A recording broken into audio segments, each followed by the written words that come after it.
Contrevent saison 2, ça commence maintenant.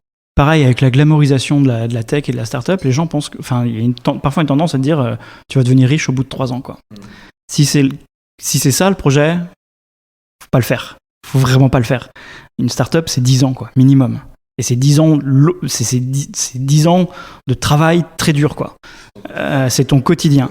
Donc, si t'es pas prêt à mettre 10 ans de ta vie, au moins 10 ans de ta vie, dans ce projet-là,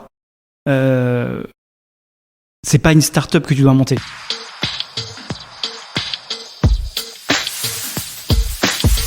Bienvenue sur Contrevent, le podcast qui part à la rencontre des entrepreneurs et artistes de Bretagne et du Grand Ouest. Je suis Simon Lefebvre, cofondateur de Moon Moon, collectif spécialisé en développement d'e-commerce Shopify sur Nantes, Rennes, Brest et Caen. Contactez-moi sur simon@moon-moon.fr si vous souhaitez plus d'informations. Avec Contrevent, je souhaite vous faire découvrir les personnes inspirantes qui nous entourent et ont décidé de créer des entreprises et des projets incroyables dans notre si dynamique et belle région de France. Elles et ils nous racontent comment ils ont commencé, à quel point ils ont galéré et vous donnent leurs meilleurs conseils pour vous lancer à votre tour. Avant de commencer cet épisode, si vous aimez Contrevent et souhaitez me soutenir, vous pouvez faire 3 choses très simples. 1. Vous pouvez vous abonner au podcast sur votre application d'écoute. 2. Me laisser une note et un commentaire sur Apple Podcast ou iTunes. Et enfin, suivre le compte Instagram Contrevent-podcast. Ça m'aide énormément, merci beaucoup. Si vous souhaitez également me suivre sur les réseaux sociaux pour échanger avec moi, je vous mets tous les liens en description du podcast. Il ne me reste plus qu'à vous laisser avec mon invité ou mes invités du jour et vous souhaiter une excellente écoute. À bientôt. Aux États-Unis, je vais pas dire qu'ils s'en foutent, mais c'est pas ça qui est important pour eux. Ce qui est important pour eux, c'est comment je vais gagner de l'argent avec ton produit. Si t'es en face de moi, je considère que ton produit, il marche, il existe. Maintenant, explique-moi comment tu vas me faire grandir. Et c'est vraiment un pivot à faire en termes de manière dont on market, dont on parle son produit. C'est un peu contre nature, surtout quand tu as des ingénieurs à la tête d'une boîte qui sont justement très produits. Tu vois, on adore parler de cette petite fonctionnalité qu'on a développée, qui est vraiment pas comme celle des autres. Et ça ne marche pas du tout. Il y a une pression sur les entrepreneurs pour dire « Ok, c'est quoi ta grande vision ?» Et je pense que t'as pas besoin de grande vision pour réussir. T'as pas besoin de vouloir sauver le monde ou de rendre le monde meilleur juste par une vision ou des objectifs. Ça peut aussi passer par la manière dont tu fais les choses, quoi. Et donc si tu fais les choses en accord avec toi-même, ça suffit généralement. Enfin, la première levée de fonds que j'ai faite en août 2013, j'avais un PowerPoint. J'avais pas de produit en août 2013. Et pareil, on parlait de naïveté, j'étais complètement naïf, tu vois, comme beaucoup de... Bah ouais, super, j'ai des supers associés, j'ai un super premier client, ça va le faire, quoi. Voilà, bien sûr, j'avais aucune idée de ce que ça voulait dire de lever des fonds, du process, la notion même d'argent, elle t'échappe un peu à ce moment-là, quoi. Et puis tu vois, c'est ce passage du t'es le roi du monde le lundi et le mardi, mais t'es au fond du trou, quoi. T'es vraiment au fond du trou. Bon, voilà. Ok, bah écoute, c'est parti. Bonjour Fred. Bonjour Simon. Merci de m'accueillir dans tes bureaux chez Akeneo. Bah avec plaisir, merci à toi d'être venu. Tes super bureaux, un petit hôtel particulier à Nantes qui est très sympa, que les gens qui habitent, enfin qui sont un petit peu dans l'écosystème nantais doivent connaître. J'ai eu la chance de visiter, très cool. Vous avez même un petit bar dans le fond du jardin. On a un petit bar dans le fond du jardin. En fait, on a construit les bureaux autour du bar. C'était l'idée. C'était l'idée, ouais. Bon, là-bas, tu veux monter un bar et puis en fait, t'as monté une start-up, quoi. Exactement. C'est souvent ce que dit Nico, mon associé, c'est que c'est beaucoup plus compliqué de lever des fonds pour faire des bars. Donc on s'est dit, on va faire une start-up autour. Mais le vrai projet, c'est le bar. D'ailleurs, vous avez votre propre bière, hein, c'est ça, hein? On a notre propre bière, oui. Tu peux me redire comment elle s'appelle? J'ai oublié. Le chat qui pète. Le chat qui pète. Voilà. Et je sais pas comment j'ai pu l'oublier d'ailleurs en y repensant. Mais j'ai eu l'occasion de la goûter, elle est très très bonne. Il me semble qu'elle est distribuée au Web Today, non? On l'a distribuée. Ouais. Je crois qu'on l'a fait une année, ouais. La distribuée. Ouais, voilà. Fred, première question très simple pour commencer. Fred, qui es-tu à part un champion de l'épisode 2 des grosses tech? Je fais mon auto-promo. Oui, je sais bien. Qui je suis? Eh bien, je suis un des cofondateurs et dirigeants d'Akeneo. donc qui est un éditeur logiciel qui développe un outil de gestion de l'expérience produit. Alors derrière ce nom très générique se cache en fait un truc très simple, c'est qu'on aide des marques et des distributeurs à mieux contrôler l'information qu'ils ont sur leurs produits, que ce soit les informations techniques, les images, les photos, les vidéos, les allergènes, les ingrédients, tout ce qui fait qu'un produit est un produit. Ben on va les aider à structurer cette information et surtout à la diffuser sur l'ensemble de leurs canaux. Donc le site e-commerce, le catalogue papier, les magasins. Ouais, partout. Exactement. T'en as pas marre d'expliquer, parce que les gens ils comprennent pas toujours ce que c'est. Non, mais c'est compliqué. En fait, je pense que je me suis un peu amélioré en pitch parce que ça a toujours été très compliqué d'expliquer. Au début, on parlait vraiment de l'outil lui-même, ce que c'est que le PIM. Enfin, parce que dans notre jargon à nous, ce qu'on fait s'appelle un PIM. Et en fait, je me suis beaucoup entraîné avec mes grands-parents. Voilà, donc avec mes parents et mes grands-parents, jusqu'à ce qu'ils comprennent vraiment, jusqu'à ce que je vois la petite lumière s'allumer dans leur regard. Dans les premiers épisodes de Contrevent, c'est la question que je posais. Je fais, mais comment tu pitcherais ta boîte à tes grands-parents, tu vois? En gros, dire, surtout, là, c'est plus facile de le faire en ce moment parce qu'on a tous vécu le confinement. Et je pense qu'on a tous vécu un moment l'expérience d'acheter sur un drive en ligne et de se retrouver soit avec un pack de 6 bouteilles d'une taille très inférieure à celle qu'on a commandée ou très supérieure à celle qu'on a commandée. Et c'est justement ce type de mauvaise expérience que nous, on vient résoudre en permettant justement à ces marchands, à ces distributeurs de mieux renseigner leurs produits et d'éviter qu'on se retrouve avec pas vraiment ce qu'on espérait acheter. Ouais. En gros, en fait, c'est un logiciel dans lequel tu rentrais toutes tes informations produits et qui permet d'être exactement homogène sur tous les sites. Ça peut être Amazon, Cdiscount, les catalogues produits aussi, t'as dit, les informations que tu peux avoir en retail sur les logiciels de caisse aussi, j'imagine, tout ça. On va revenir un peu sur les débuts d'Akeneo un peu plus tard, sur comment l'idée est venue. Mais en faisant mes petites recherches, etc., j'ai vu qu'Akeneo avait été créé en janvier 2013. Est-ce que c'est le résultat du nouvel an où à 3h du mat t'as dit à tes potes l'année prochaine on crée une start-up et en fait le 2 janvier les gens t'ont pris au sérieux et ils étaient là, bon, on crée la boîte et tu disais mais je déconne les gars, c'était ça?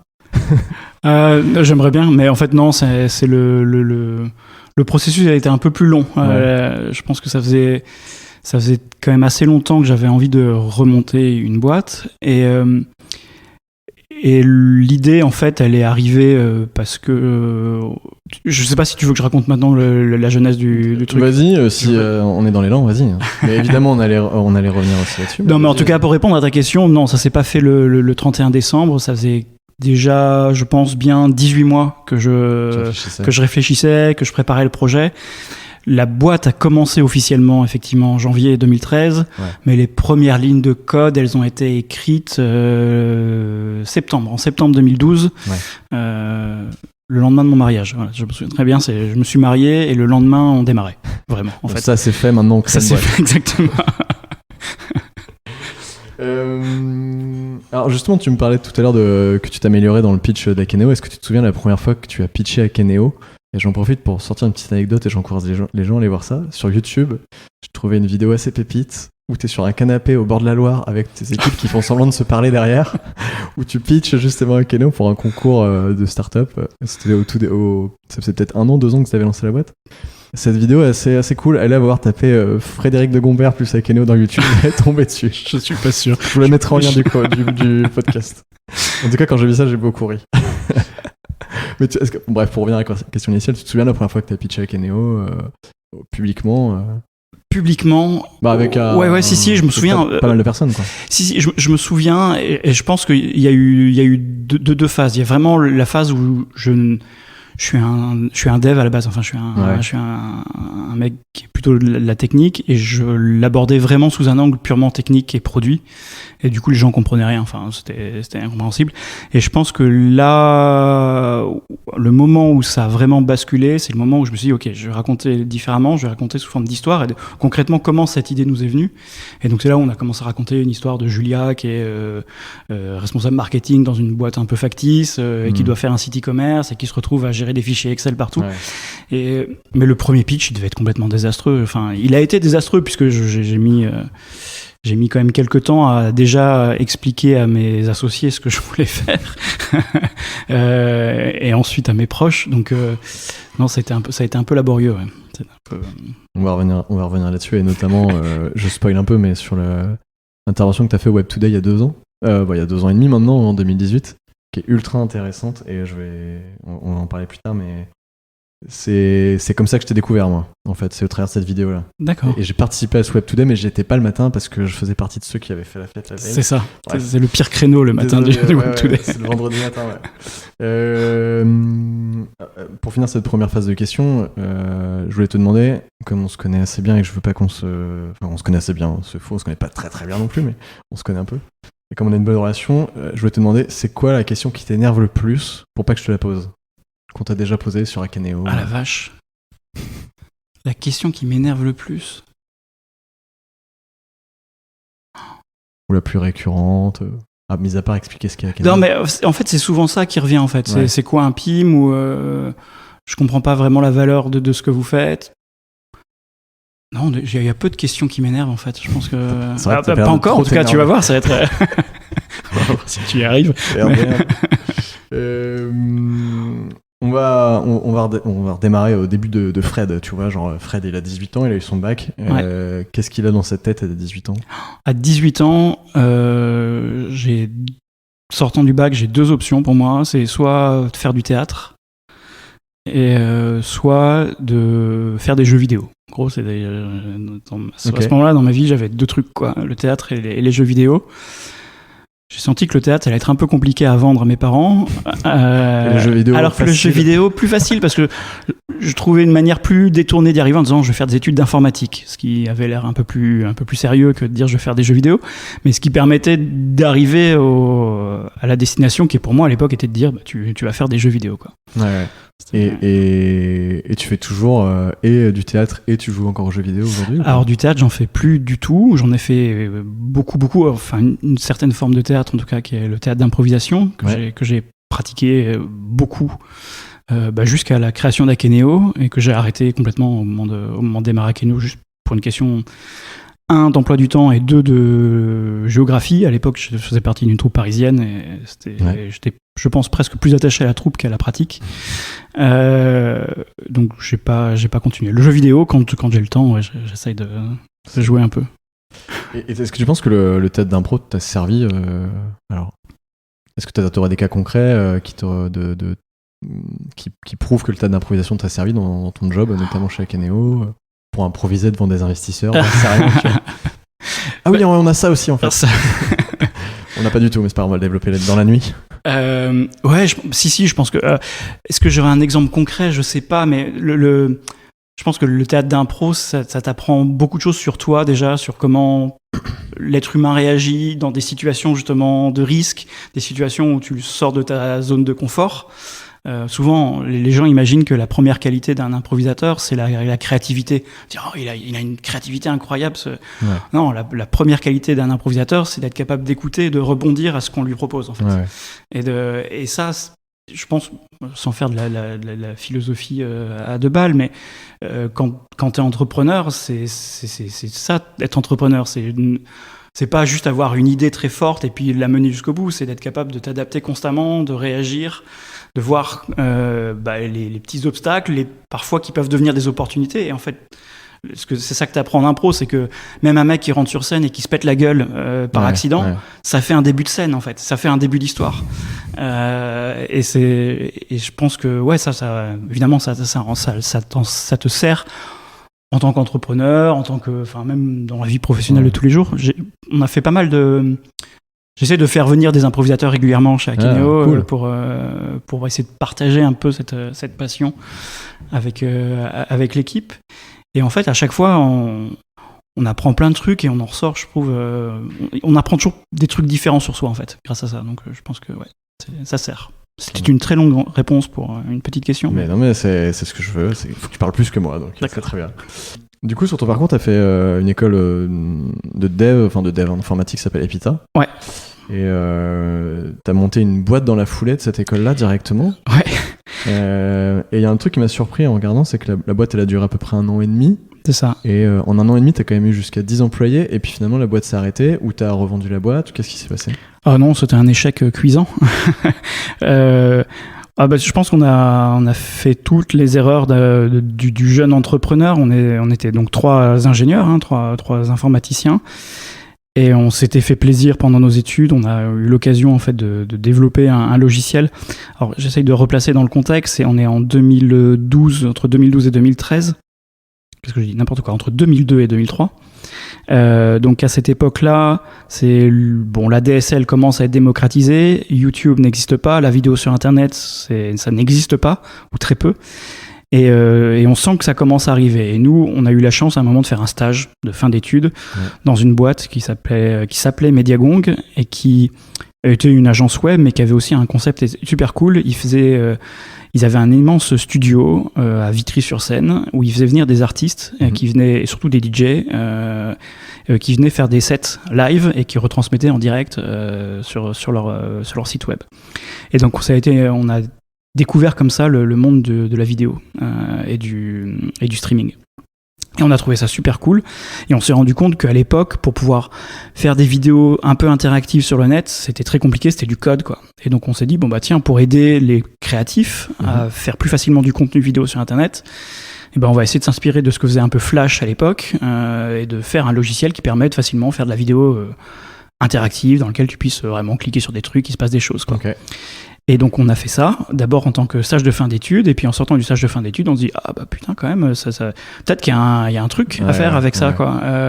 Et puis voilà, on était naïfs, absolument aucune idée de ce que c'est qu'une entreprise, mais vraiment juste aucune idée, quoi.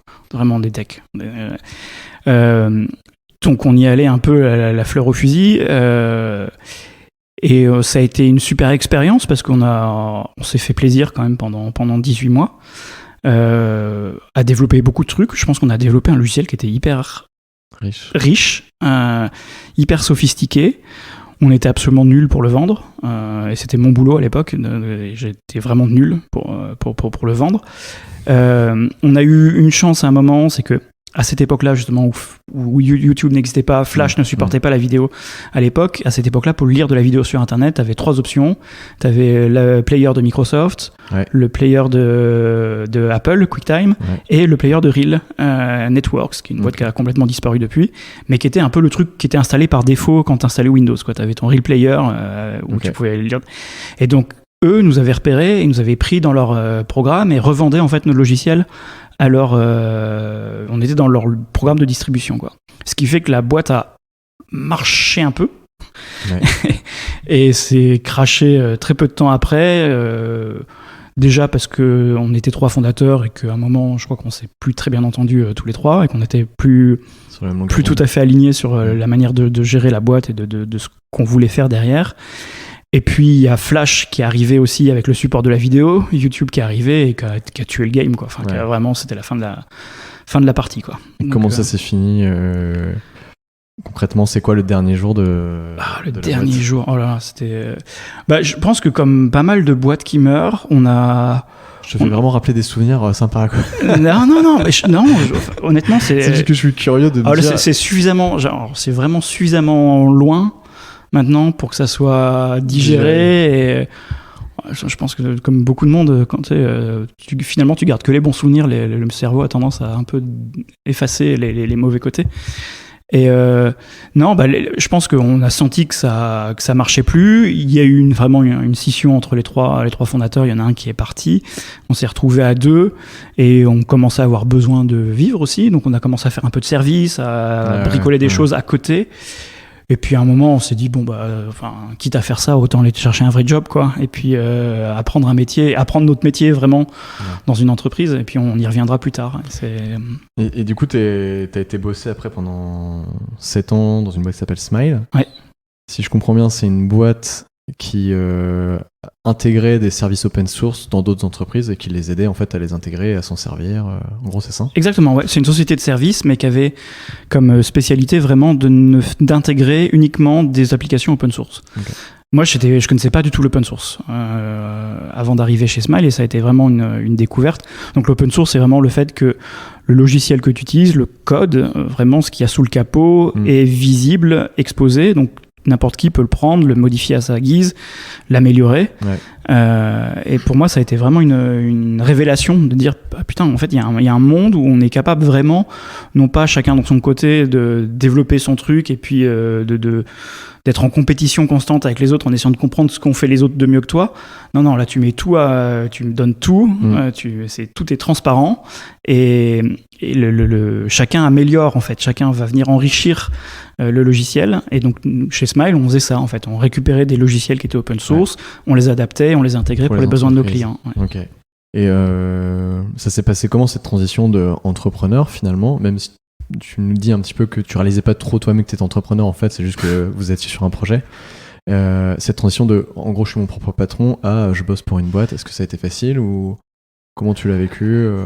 Ça n'a pas été hyper simple au début.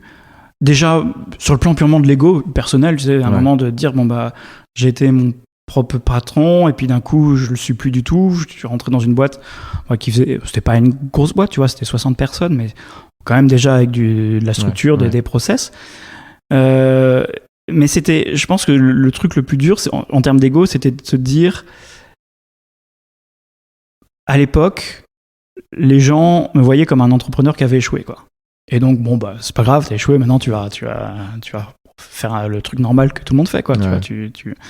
Tu vas apprendre. Et ça, bon, il y a un petit moment, quand même, une petite phase où tu dis, ah non, mais quand même, c'était bien ce qu'on avait fait. J'aimerais bien le refaire un jour. J'aimerais bien le refaire un jour, ouais. Et mais non, passer ça, après, c'était super parce que très vite, j'ai compris justement que j'avais énormément de choses à apprendre. Enfin, j'ai tout appris chez Smile, en fait. Ce que c'était qu'une entreprise, concrètement, ce que c'est qu'un client, ce qu'est un logiciel pour de vrai. Enfin, donc, non, pas de... Ça a duré 6 mois de difficulté, mais 6 mois sur 8 ans, c'est pas... Oui, non, ça va. Et du coup, après la transition avec Akeneo, donc tu as dit que 18 mois en amont du lancement d'Akeneo en janvier 2013, le process intellectuel commençait à prendre place, de se dire ok, on va créer un logiciel. Bon, voilà. Est-ce que tu peux nous expliquer comment c'est arrivé, à quel moment tu t'es décidé? Ouais. Quand est-ce que tu as eu l'idée, le déclic, tu vois? Alors je pense qu'il y avait un virus quand même qui était là, d'avoir envie de recréer un truc. Et ça, très vite, quand j'étais chez Smile, je m'en suis rendu compte. Je me suis dit, je sais qu'un jour, je recréerai un truc, mais je voulais pas créer une boîte pour créer une boîte. Pour moi, entrepreneur, c'est pas un métier, quoi. Ton métier, c'est ce que tu fais, c'est pas le fait d'être entrepreneur. Et donc, je savais que à un moment, je recréais un truc, mais je voulais trouver la bonne idée, le bon moment, la bonne équipe et le bon timing. Et en travaillant chez Smile, à un moment, Smile me confie le développement de l'offre e-commerce de Smile, qui était, donc là, on est 2007, fin 2007, début 2008.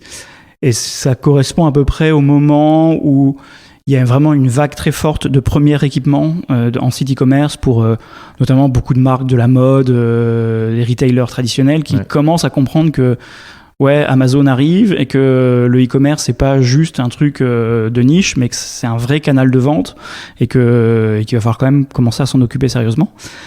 Et donc j'ai la chance à ce moment-là de travailler avec plein de marques et de plein de distributeurs super avec qui on discute vraiment de leur stratégie en fait, et on comprend que c'est pas juste de l'outillage, mais que c'est un truc vraiment profond de transformation d'entreprise, et c'est passionnant. Et donc on fait pas mal de projets avec plein de boîtes, Nestlé, The North Face, Chantel, enfin Furet du Nord, qui est une grande librairie du nord de la France.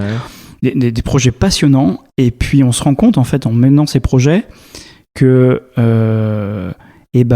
tous ces clients-là, ils ont un problème en fait fondamental avec leur gestion de catalogue produit.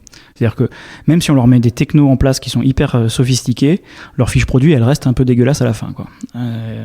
Et donc on essaye de comprendre pourquoi en fait, qu'est-ce qui se passe. Et en fait, en creusant, on a un client qui est hyper important dans l'histoire d'Akeneo, mais que j'ai pas le droit de nommer. Mais bon, voilà, il faut imaginer une très grande marque de luxe française.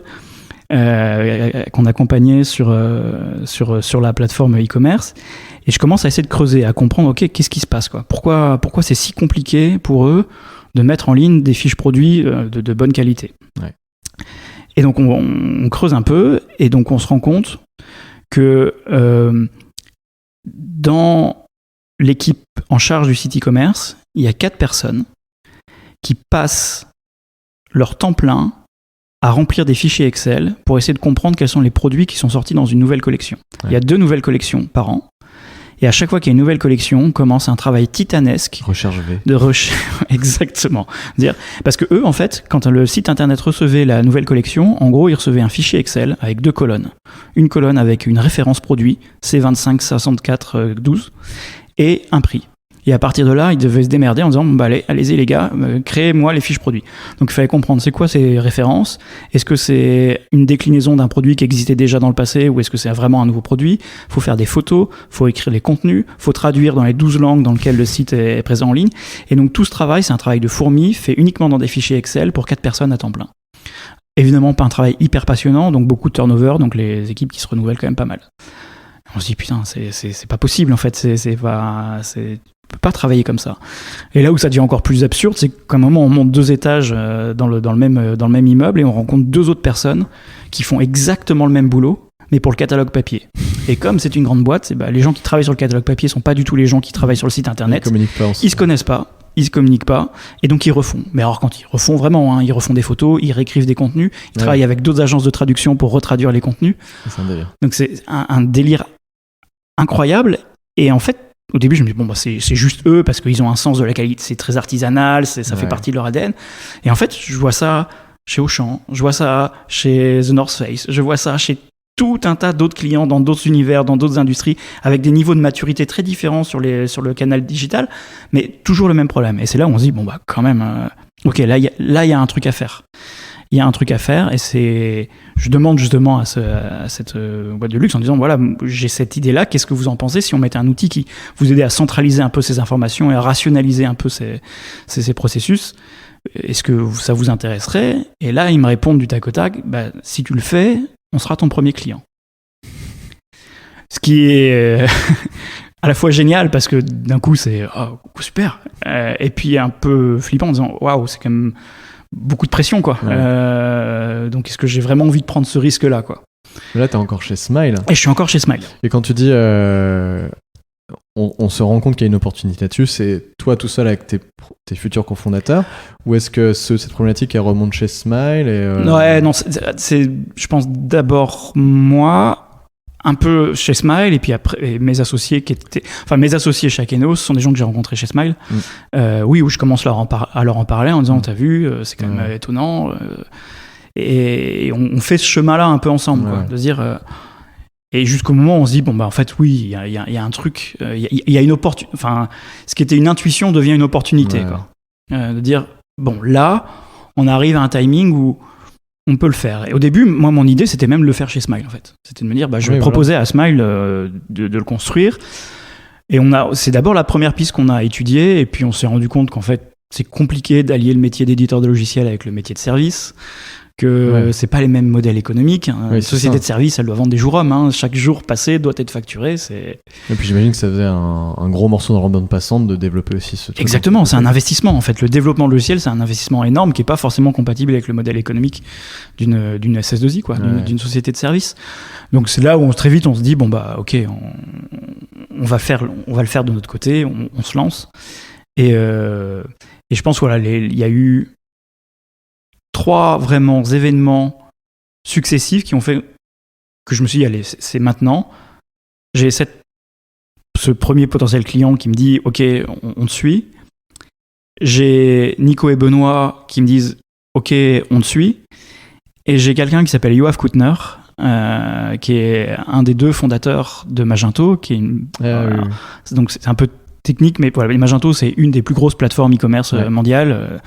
C'est 20% des sites e-commerce dans le monde utilisent Magento derrière, qui est quelqu'un que je connaissais parce que justement on intégrait Magento pour nos clients, on développait du Magento pour nos clients parce que c'est de l'open source. Et je lui parle de ce projet-là. Lui, il venait de revendre Magento à eBay en 2011. Et je lui parle de ce projet-là. Et il me dit, écoute Fred, si tu le fais, moi je suis partant, je pars avec toi. Et là, d'un coup, je me dis, Fred, si tu le fais pas dans cet environnement-là et dans ces contextes-là, tu le feras jamais, c'est pas possible, quoi. Toute la planète est alignée, exactement. Ouais. Et comme je crois pas mal comme au destin, en fait, je trouve qu'il y a toujours un moment des signaux faibles qu'il faut parfois interpréter. Je me dis, bon, là, allez, c'est maintenant, on y va. Trop bien. Et du coup, la suite, ça se passe comment? T'es encore chez Smile, vous développez peut-être le logiciel le soir chez vous, etc. Alors, ouais, non, j'ai pas fait ça à Smile, parce que je voulais justement être le plus clean possible. En fait, j'ai dit le soir. Hein. Le soir, j'ai bien entendu. Non, le développement, donc c'est Nico. Nico était plus chez Smile déjà à cette époque. Il était dans une boîte qui s'appelle MyStore, qui est l'équivalent. Oh. Excuse-moi. Il s'étouffe. Ouais. Il était chez MyStore, qui est l'équivalent de vente privée en Suisse. Il a quitté MyStore justement en septembre 2012, et lui, il a commencé à développer avec Romain, qui a été notre premier salarié dès 2012 en fait. Et c'est sans doute d'ailleurs une connerie qu'on a faite, hein, c'est que je pense qu'on a, comme pas mal de jeunes entrepreneurs, on a complètement sous-estimé le temps qu'il nous faudrait pour développer notre première version de logiciel. Initialement, je pense que notre plan, c'était de dire, bon, bah allez, 6 à 9 mois, je pense que ça a mis 18 quoi, de développer. Donc on a passé beaucoup de temps à développer la première version du logiciel. Ouais, c'est ce que tu as expliqué justement au Web Today. J'invite les gens qui nous écoutent à regarder cette vidéo sur YouTube. Vous tapez Frédéric de Bombert plus Web Today 2018, vous allez tomber dessus. Elle est vraiment très très bien. On va en parler pas mal justement après. Elle est mieux que celle sur le canapé, je pense. Ouais. C'est très différent. Mais il faut voir celle sur le canapé aussi. Okay. Regardez d'abord celle sur le canapé et après l'autre, pas dans l'autre sens, parce que sinon vous allez avoir une image bizarre d'Akeneo. Alors donc là on est en janvier 2013, vous lancez Akeneo, donc vous êtes 5 il me semble, ou vous êtes que 3 au tout début? Non, on est 4 fondateurs, donc Nico, Benoît et moi, plus Yoav, donc Koutner aux États-Unis, et Romain, notre premier développeur. Parce que dans ton storytelling au Web2Day, t'expliques que vous êtes 5 justement les 5 premiers mois, et qu'après ça devient un peu le bordel, etc. On va en parler juste après. J'ai une question délicate, attention, question polémique, car je pense qu'il va intéresser les gens, c'est comment se fait l'arbitrage sur le fait, alors je pense qu'on a un élément de réponse avec tout ce que tu nous viens de dire, mais comment se fait l'arbitrage sur le fait que toi tu sois le CEO de la boîte et que les autres aient tel rôle, etc. Comment vous répartissez les rôles et comment cette décision elle est prise? Je crois que ça s'est fait assez naturellement chez nous. Sur les 3, même si on a tous les 3 un background tech, moi j'ai quitté la tech très vite en fait. Même chez Smile, en fait, j'ai très peu fait de tech. Chez Smile, très vite, je suis passé côté commercial, avant-vente, de business development. Donc, c'était assez naturel que moi je prenne toute la partie business development. C'était mon projet. Enfin, c'est comme, et entre Nico et Benoît, je pense que c'était peut-être là où c'était le plus délicat, parce que qui est le CTO, et ça a été peut-être un peu plus délicat sur les premiers mois. Et puis en fait, assez naturellement, déjà il y avait une très bonne communication entre les 3. Je pense que la force, c'est que on se connaissait déjà d'avant. On savait comment les autres réagissaient dans des moments de pression, parce qu'on a bossé en SS2I, on bosse sur des projets parfois un peu compliqués, quoi, et stressants. Et donc on savait à peu près où on allait et comment on était accompagné. Donc on a beaucoup communiqué, et je pense que chacun a trouvé sa place assez naturellement. Je pense que le deal dès le départ, c'était de dire, moi, je vous challenge pas sur vos choix techniques. Vraiment, je le ferai jamais. Vous me challengez pas sur mes choix du go-to-market ou du business développement. Et ça s'est fait assez instinctivement, quoi. On peut en discuter, mais à la fin, on sait très bien qui a la responsabilité de quoi. Et justement, toute cette période du début d'Akeneo, t'en parles justement, t'en as parlé Web2Day 2018, et là on va en venir sur les questions qui sont relatives à ça. Parce que justement, t'expliques un peu tout ce début chez Akeneo, où c'est un peu... dans l'esprit des gens, c'est on lance une startup, c'est super, machin, etc. Et même toi, je pense qu'au début, c'était un peu ça. Et tu t'es rendu compte qu'en fait, même chez des gens qui se connaissent très bien, il y avait toujours des choses négatives qui pouvaient émerger. Et tu expliques dans cette vidéo justement comment les échecs en fait de gestion qui sont venus pendant le parcours, et comment vous avez réussi à ajuster justement tout ça. C'est ultra intéressant en vrai. Peu importe qui vous êtes et où est-ce que vous êtes dans une entreprise, votre niveau, regardez-la parce que c'est hyper inspirant. Et voilà. Et je vais reprendre un peu toutes ces interventions Web2Day, et on va commencer par un truc un peu plus léger. Tu expliques que vos valeurs, c'est différentes choses. Il y en a 5, et notamment la bière. Est-ce que tu peux expliquer comment cette valeur de la bière a émergé? Pourquoi et le moment surtout où vous vous êtes dit ok, on va mettre bière dans nos valeurs, même si aujourd'hui on se dit ouais, c'est l'idée géniale, mais à l'époque vous avez dit c'est un peu risqué, on va passer pour des alcooliques. Ah, il y a eu beaucoup de discussions autour de ça. Il y a eu énormément de discussions autour de ça. Genre, l'exercice des valeurs dans une boîte, c'est toujours un peu tarte à la crème, quoi. Parce que dans le monde des startups, parfois ça fait innovation. Mais on a innovation dans nos valeurs. Et humilité, pareil, humilité, tout le monde. Et nous les premiers, on le met. Et c'est compliqué parce que ça peut rapidement faire bullshit, quoi. Enfin, ça peut très rapidement sonner très faux et très marketé. Et moi, même à la base, j'étais contre, en fait, définir des valeurs pour Akeneo.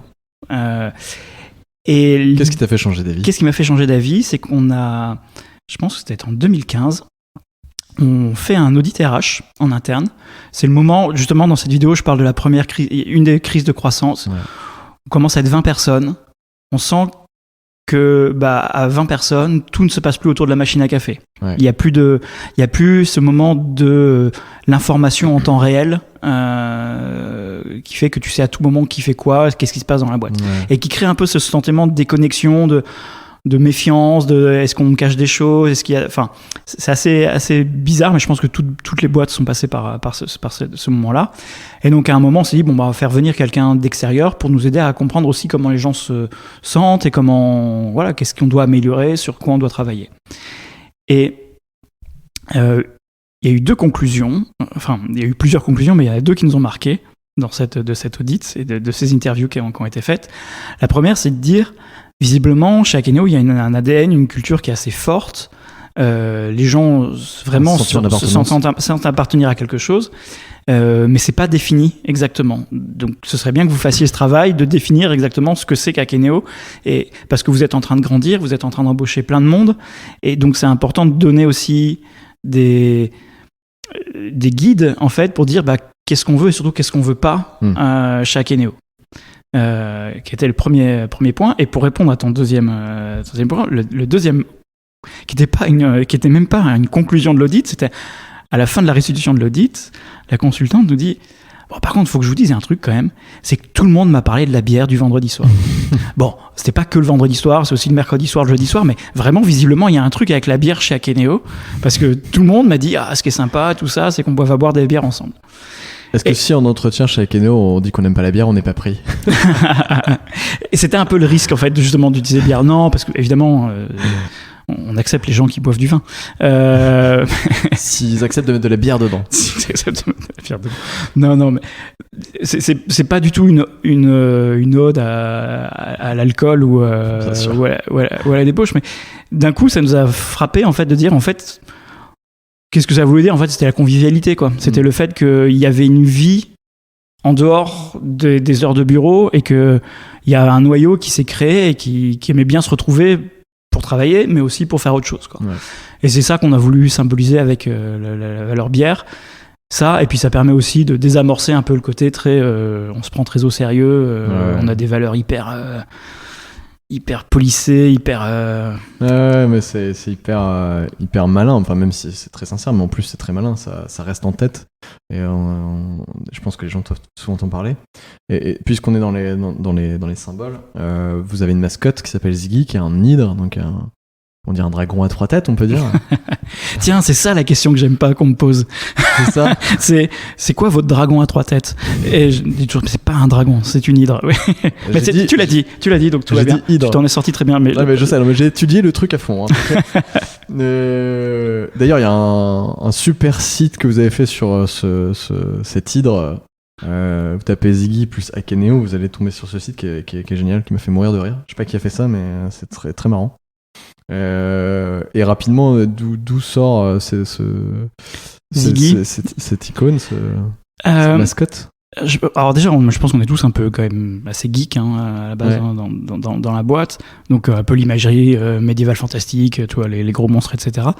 Et le premier site web qu'on a, on veut représenter justement notre notre persona, la personne qui représente nos clients et clientes, qu'on appelle Julia chez Akeneo, qui est justement cette personne au marketing en prise avec ses fichiers Excel et qui se débat.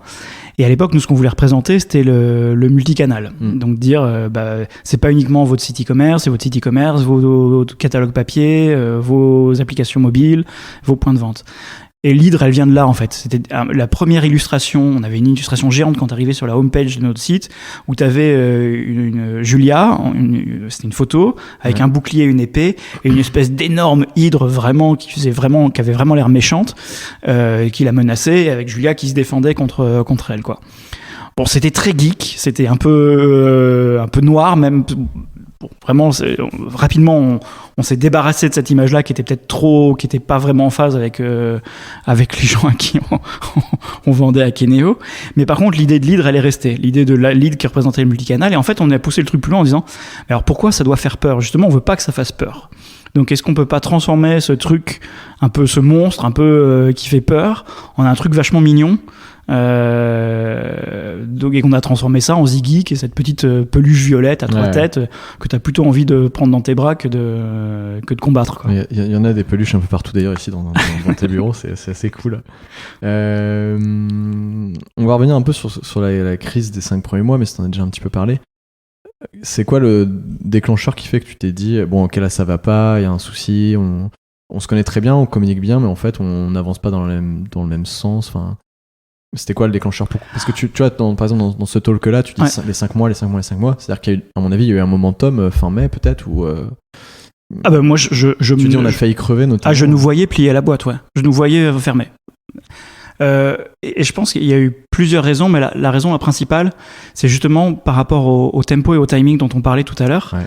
C'est que moi, je me suis rendu compte, en fait, que ça faisait 18 mois que j'avais ce truc en tête. Donc, que j'avais...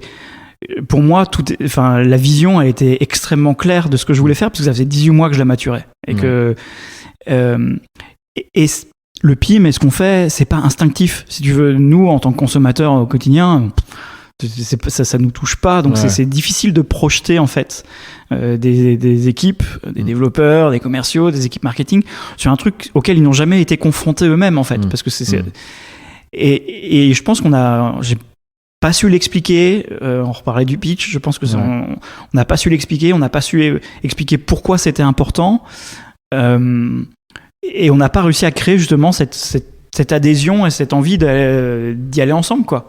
Et on était trop en mode, bon, c'est un projet, plutôt qu'un projet qui a un début et une fin, alors que nous, c'était beaucoup plus que ça qu'on voulait construire. T'as quitté ton job du coup chez Smile, mais les autres aussi, on a tous quitté notre job.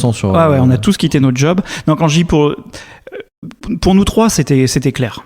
Tu vois, les 3 fondateurs, c'était clair. On n'avait pas le choix. De toute façon, on se payait pas. On était. Enfin, c'est une époque, si tu veux, où tous nos proches nous disaient, vous êtes cons, quoi. Enfin, pourquoi on est arrivé, tu vois, on avait un peu plus de 30 ans. C'est le moment culminant de notre carrière, si tu veux. C'est le moment où tout est possible. On gagnait plutôt bien nos vies, etc. Donc c'était un peu con, quoi. Et c'est plus pour les gens qu'on a embauchés derrière, en fait, alors, ça reste une start-up, ils étaient pas très bien payés, mais c'était pas très grave, finalement. L'enjeu était pas le même, et donc c'était difficile, je pense, d'expliquer pourquoi c'était important de le faire, et pourquoi ça avait le potentiel de devenir quelque chose de quand même un peu plus significatif, quoi.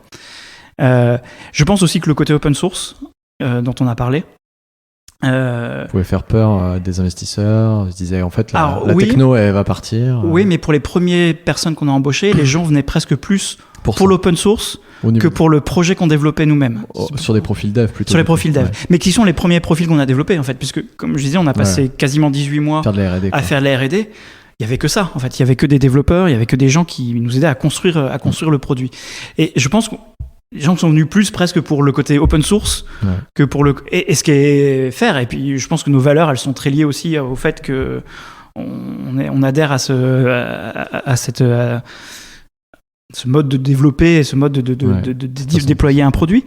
Mais donc, ce qui fait que ces 5 premiers mois, ils ont été extrêmement laborieux parce qu'en fait, je pense que l'équipe comprenait pas ce qu'on faisait, quoi. Et donc, du coup, se prenait pas de plaisir, en fait, à le faire. C'était une époque aussi où on n'avait pas de bureau. Ouais, c'est ce que j'allais dire, ouais. Vous étiez à distance. Et c'est très bizarre de dire ça en début 2021, où on vient tous de passer un an en remote, mais nous, l'absence de bureau sur les 5 premiers mois a failli nous tuer, en fait. Parce que comme on n'avait pas réussi à passer cette idée, ce projet, il restait que le travail. Et ce travail, il se faisait chacun indépendamment de son côté. Moi, j'étais encore à Paris à l'époque. Benoît était encore à Paris aussi. Avec Nico qui était sur place à Nantes. Ils se retrouvaient, et de temps en temps, ils se retrouvaient dans des bars et tout ça. Ils codaient au lieu unique à Nantes, qui était un peu notre repère.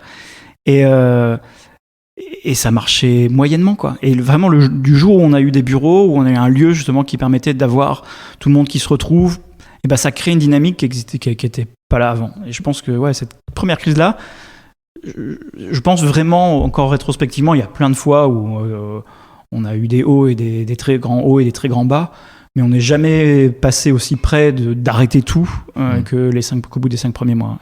Et même si on a une époque différente, et notamment ces dernières années un peu compliquées qu'on est en train de vivre, est-ce que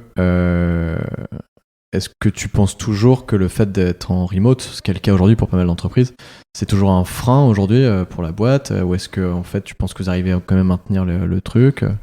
Alors, moi, je peux pas donner de leçons pour les autres boîtes. Je sais ce qui marche pour nous, compte tenu de notre culture. Je pense encore aujourd'hui que le full remote est assez difficilement compatible avec notre culture. Ouais. Le full remote, où personne ne se voit jamais. Et on le voit, je vois bien que c'est difficile aujourd'hui pour nos équipes et qu'elles sont contentes de pouvoir revenir au bureau de temps en temps. Peut-être à un rythme un peu différent. Moi, j'ai jamais été un fanat du présentéisme ou du fait qu'il faut être là au bureau tous les jours.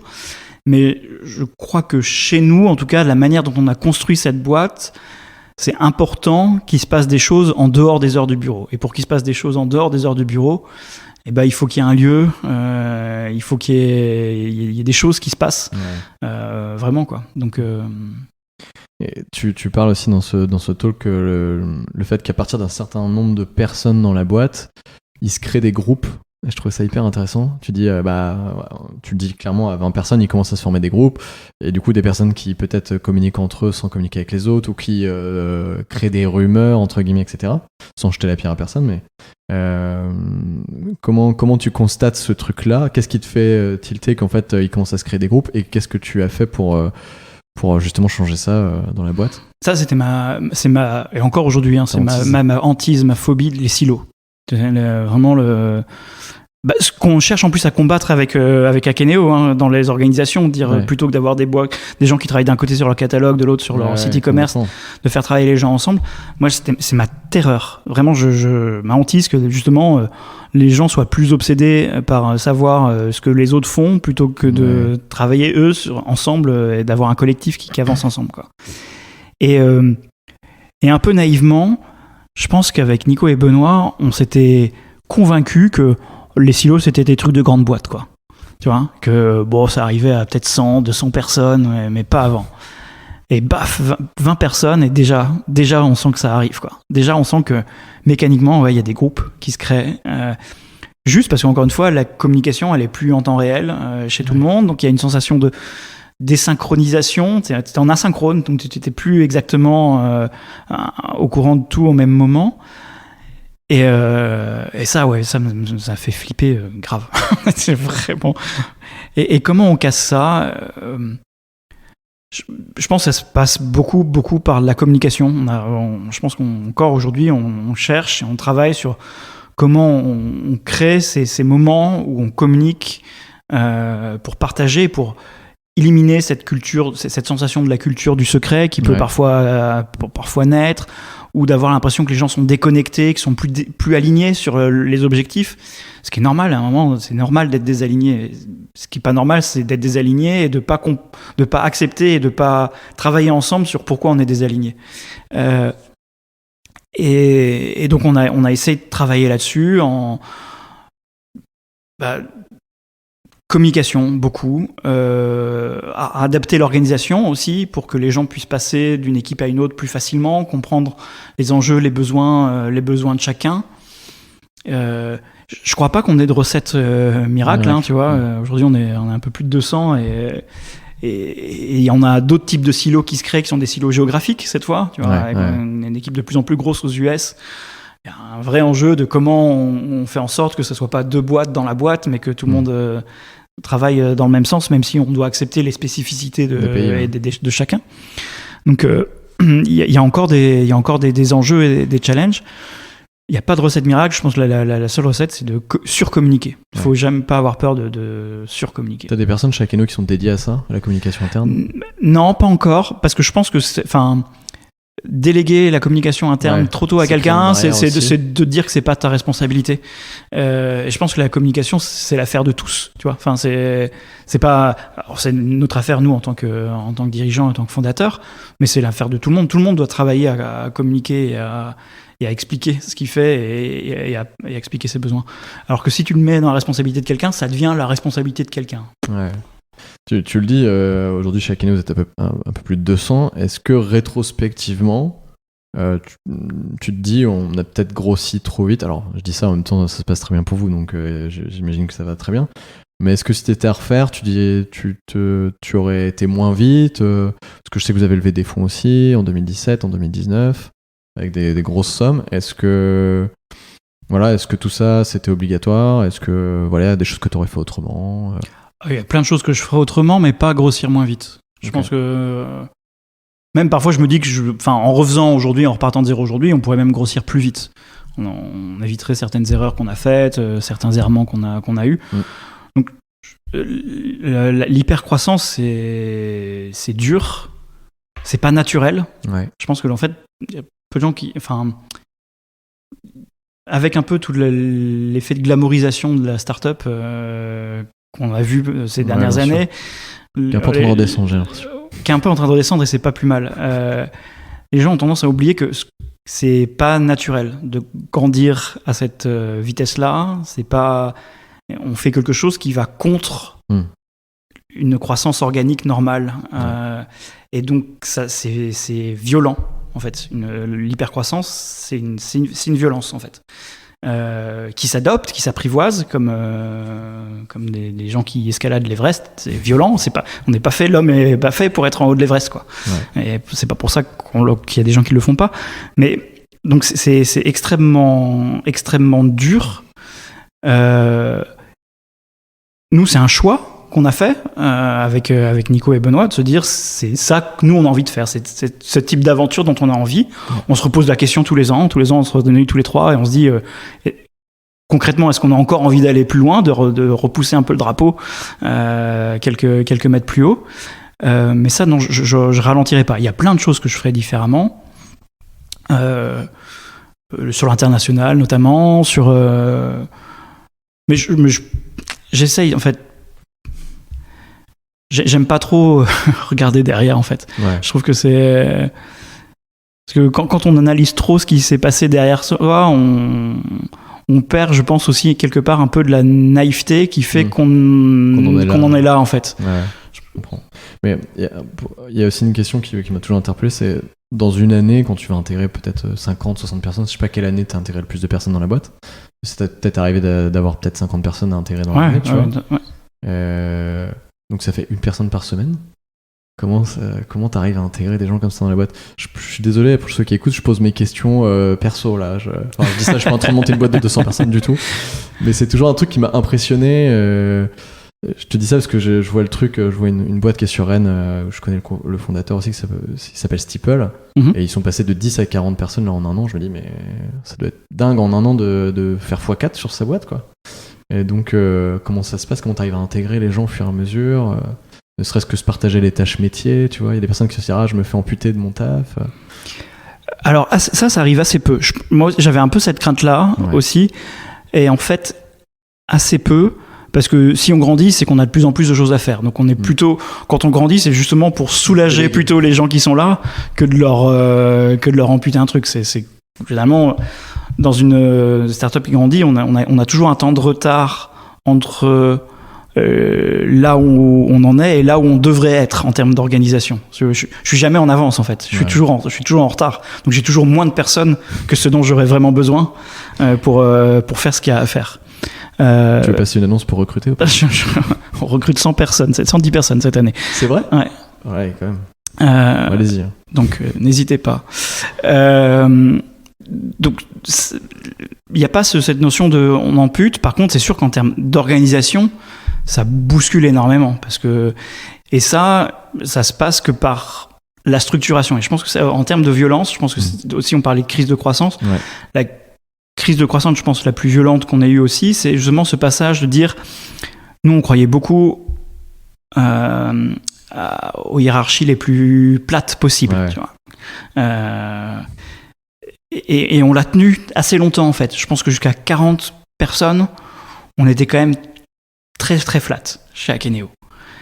Mais il y a un moment où ça... En tout cas, pour nous, je ne suis pas en train d'essayer de donner une leçon de choses. Pour nous, à un moment, ça n'a plus fonctionné.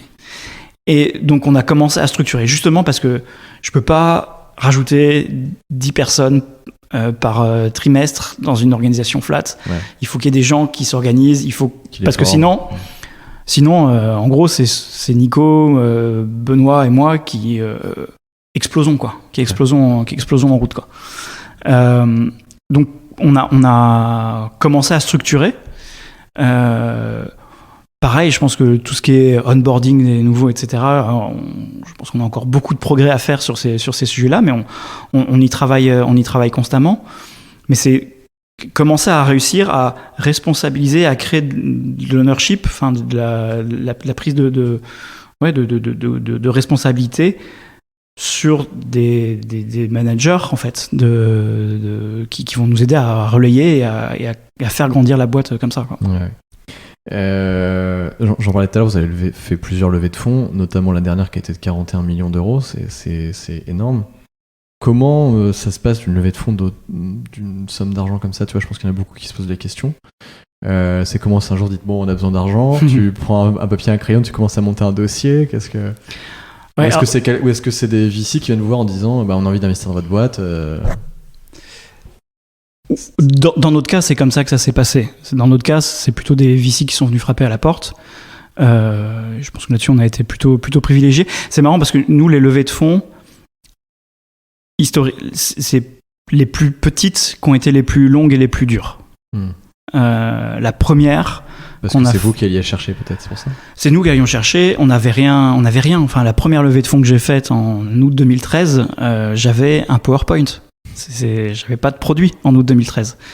Et pareil, on parlait de naïveté, j'étais complètement naïf, tu vois, comme beaucoup de... Bah ouais, super, j'ai des super associés, j'ai un super premier client...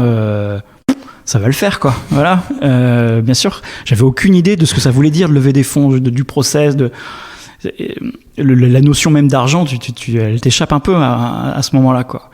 Et puis, t'as un vrai retour à la réalité, un vrai mur. Tu dis, ah ouais, non, mais en fait, les gens ne donnent pas de l'argent comme ça, en fait. Est-ce que tu peux nous raconter un peu justement ce premier essai de levée de fonds? Tu l'as obtenu au final ou pas, cette levée de fonds? Ouais, mais ça a été hyper laborieux. Ça a été extrêmement laborieux parce que moi, j'étais persuadé qu'en fait, de pouvoir dire... on monte une boîte, on a le cofondateur de Magento au capital. Ouais. Ça pèse, quoi. Alors, ça ouvre beaucoup de portes, mais ça les garde pas ouvertes très longtemps, quoi. Et on en revient à l'histoire du pitch, à la capacité à expliquer. Très vite, on s'est retrouvé confronté à une vraie réalité. Quand je le revois avec mes yeux d'aujourd'hui, je me dis, mais t'es complètement débile, évidemment, t'avais un PowerPoint. À quoi tu t'attendais, quoi? Enfin... T'as mis des couleurs au moins. Ah non, c'était noir, en plus c'était super sombre, mais avec mon logo fait à la main et tout, c'était dégueulasse. Mais en tout cas, ça a été un super apprentissage et donc j'ai commencé à pitcher. Puis au début, tu vois, en plus encouragé par Yoav, qui lui sortait d'un super succès, qui est américain, donc qui lui aussi était persuadé qu'on allait pouvoir lever beaucoup d'argent très vite. Ouais. Alors, je me suis senti pousser des ailes, donc je me dis ouais, j'allais taper dans tous les grands fonds de la Silicon Valley, et ça très vite j'ai vu que c'était pas possible, déjà parce qu'à l'époque mon anglais était quand même pas très fameux, que la French Tech n'existait pas encore à l'époque. Là, je parle de 2013, début 2013. Donc à l'époque, quand je pitchais à des investisseurs américains, j'avais encore ces questions mais est-ce qu'il y a vraiment 5 semaines de congés par an? Est-ce que vraiment, tu vois, il y avait encore cette vision très française c'est très compliqué de se séparer des gens en France, etc. Le droit du travail est très contraint. Bon, et ça a énormément changé. Ça n'existe quasiment plus du tout aujourd'hui. Ce qui est en un espace court, hein, finalement, mais encore en 2013, c'était très présent. Donc ça, on a très vite rayé. J'ai commencé avec des fonds français. J'ai contacté Alven, Partech, etc.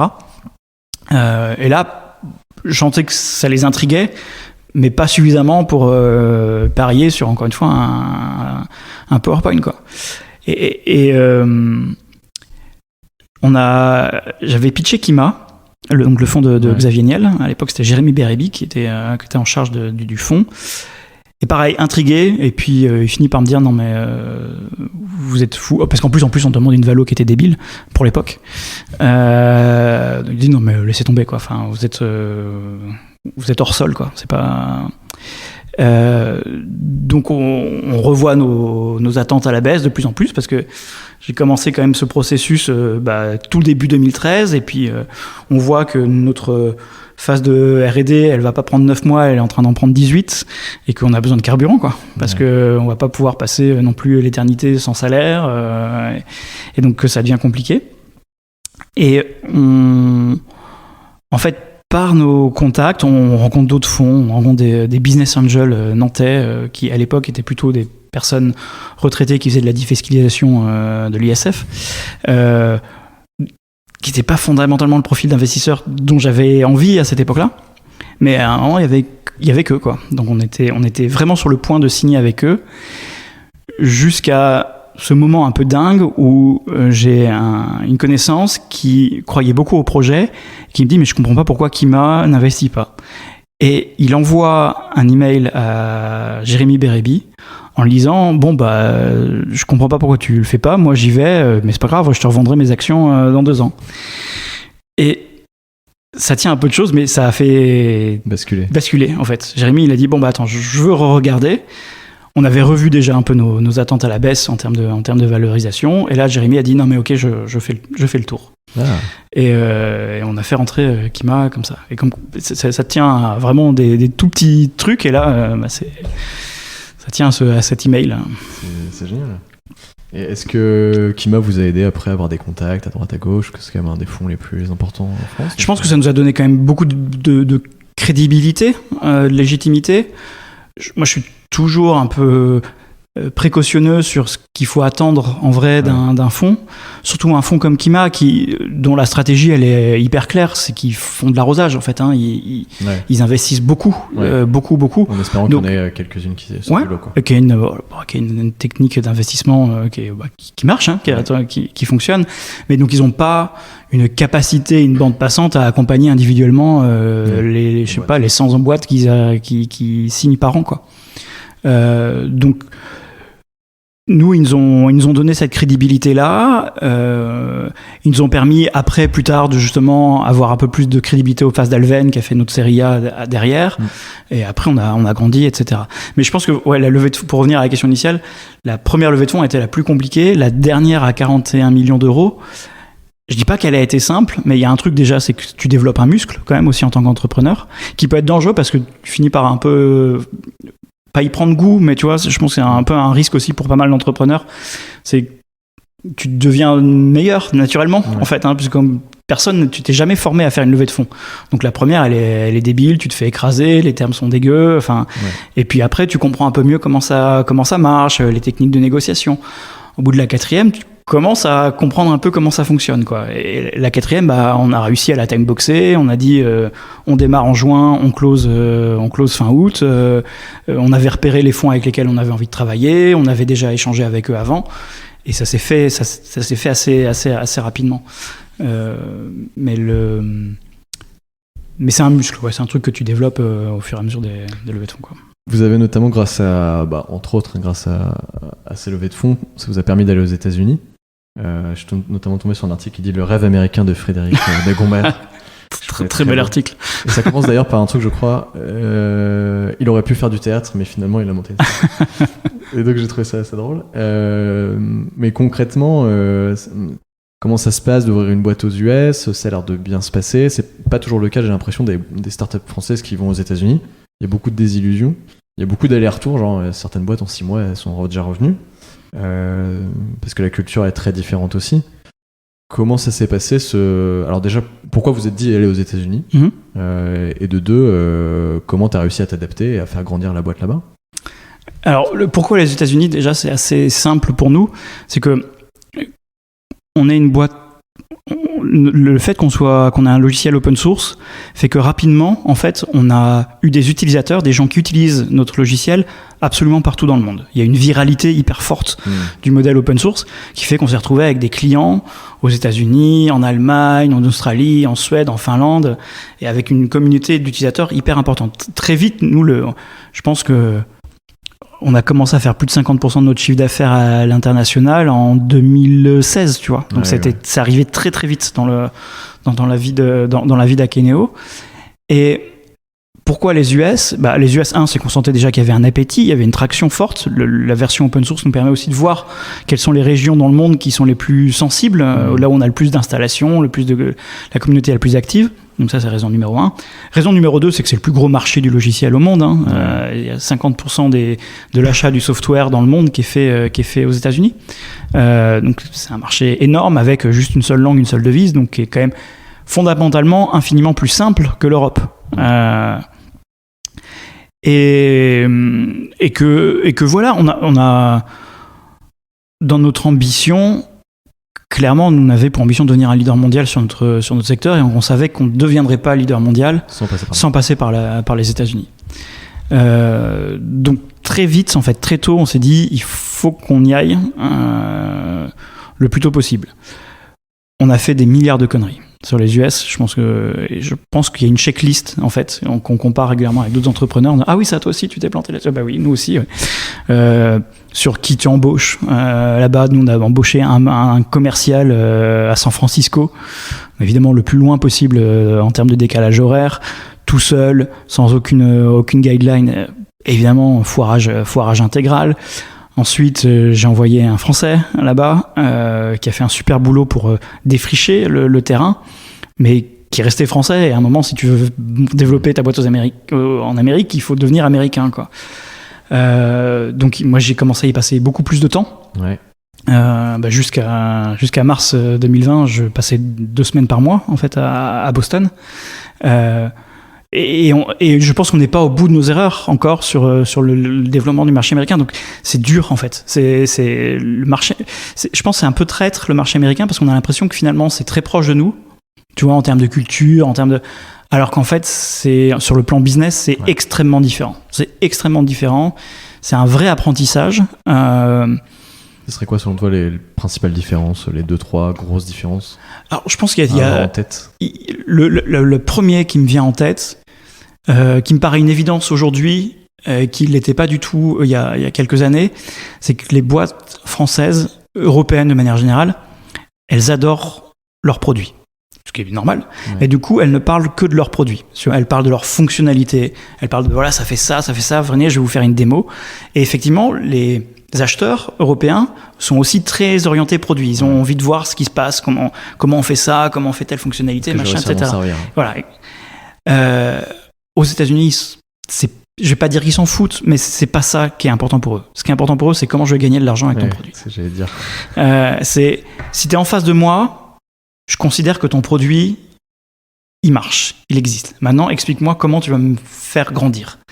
Et c'est vraiment un pivot à faire en termes de manière dont on market, dont on parle son produit. C'est un peu contre nature, surtout quand tu as des ingénieurs à la tête d'une boîte qui sont justement très produits. Tu vois, on adore parler de cette petite fonctionnalité qu'on a développée, qui est vraiment pas comme celle des autres. Et ça ne marche pas du tout. Mais tu sais pas combien cette fonctionnalité va te faire gagner d'argent. En fait, tu dis juste que c'est cool. Ouais, c'est cool parce qu'on y a passé beaucoup de temps, parce que c'est un peu instinctif, c'est un peu intuitif. On est fondamentalement persuadé que on est les seuls à le faire sur le marché, mais est-ce que ça crée vraiment une différence à la fin? On n'est pas bien sûr, quoi. Et je pense que ça a été une vraie mutation qui prend du temps en fait, parce que tu changes, pour faire un parallèle avec l'impro, en impro, généralement, quand on donne des cours d'impro à des gens qui n'ont jamais fait d'impro avant, on dit généralement vous allez passer les 6 premiers mois à désapprendre. Vraiment, on va vous faire perdre tous les réflexes que vous avez acquis parce que vous avez été éduqué comme ça. Ouais. Le réflexe du non, de refuser ce que les autres te proposent, etc. Bon.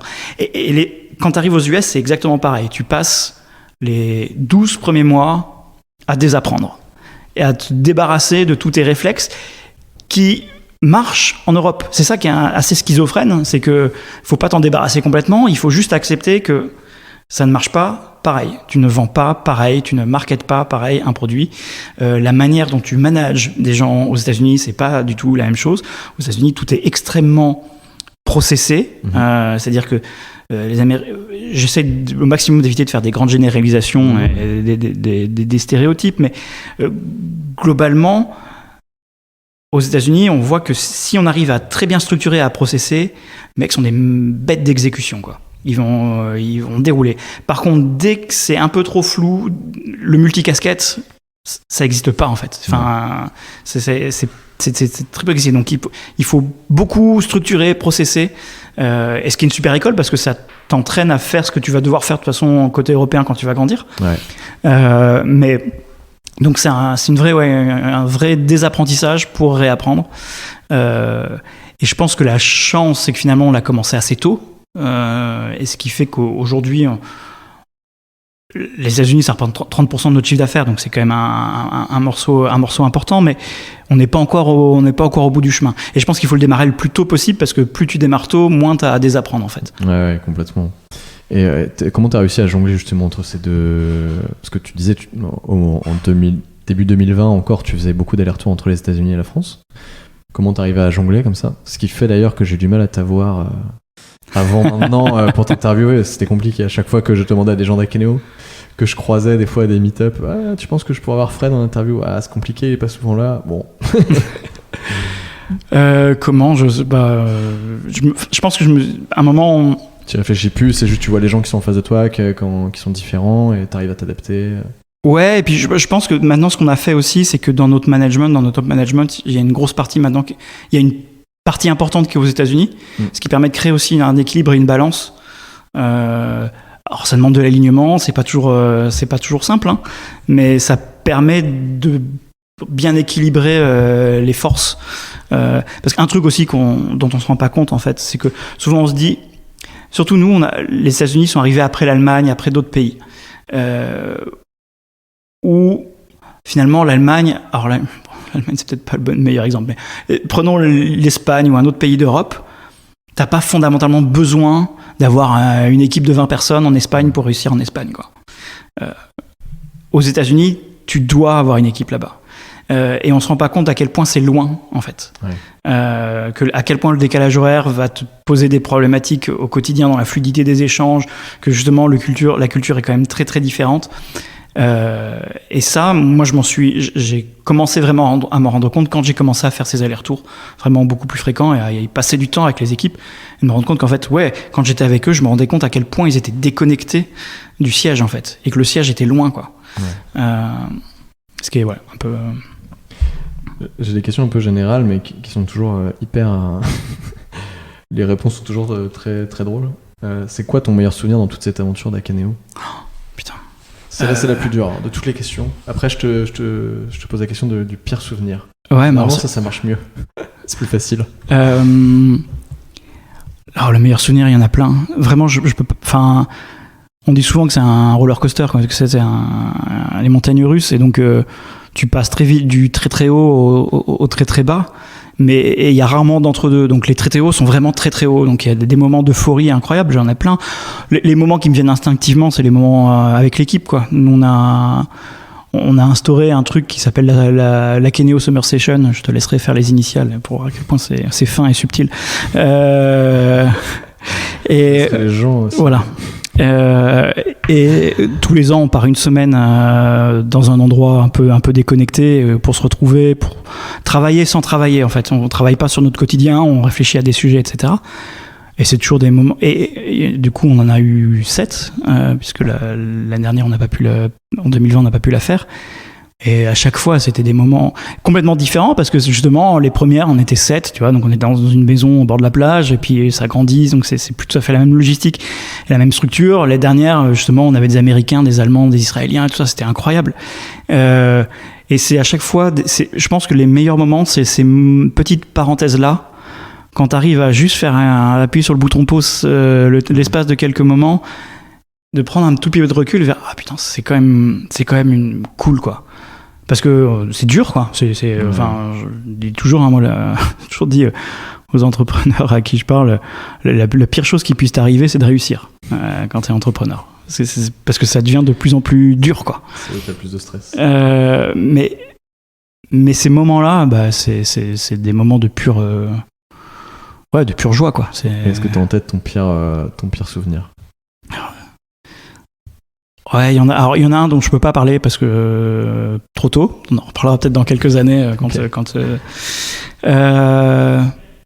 tu vas me faire mentir, tu vois, sur les levées de fonds. On a foiré une levée de fonds en 2018. On cherchait pas à lever du tout à l'époque. Et on a un fonds qui nous contacte et qui nous dit ah non mais on aime vraiment beaucoup ce que vous faites. Non mais c'est pas le moment, machin, etc. Et là, j'avais entendu que ça existait, mais je n'avais jamais vu. Le mec nous a mis une term sheet sous le nez. Il a dit non mais voilà, on vous donne tant d'argent à telle valorisation et comme ça vous économise le temps de faire un roadshow, machin, etc.